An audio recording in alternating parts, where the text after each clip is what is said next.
Со 400 евра плата не може да се преживее месецот. Ова е пораката која Сојузот на синдикати денеска испрати од Предстопанската комора, Организацијата на работодавачи и Бизнис конфедерацијата, чии влезови точно напладне во време трајање од 1 час беа блокирани од по 21 работник.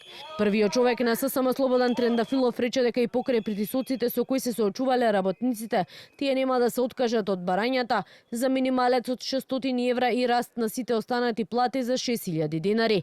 Синдикалците со порака до работодавачите: работниците може да ви бидат пријатели, владата не, и ги повикаа да си подадат рака и да го прифатат нивниот предлог за повисоки плати, бидејќи во спротивно ќе се соочат, како што рекоа, со протести и генерален штрајк. Понудата е уште на маса и им ја кажуваме од улица.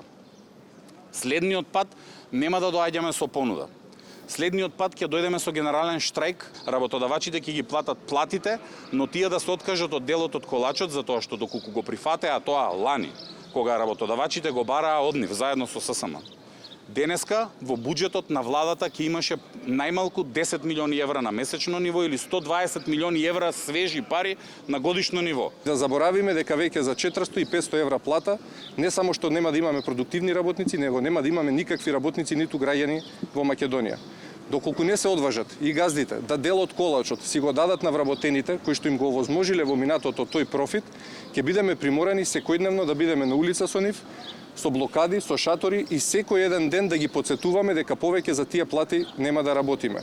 Премиерот Христијан Мицкоски денеска го повтори својот став, смета дека протестите и синдикалното блокирање овој пат на работодавачите имаат политичка позадина. Според него, владата ги исполнила своите обврски и вели согласно закон минималната плата во месец март ќе се покачи. Дополнително Мицкоски побара извинување од Трендафилов за, како што рече, навредите упатени кон пратеничката Дафина Стојановска.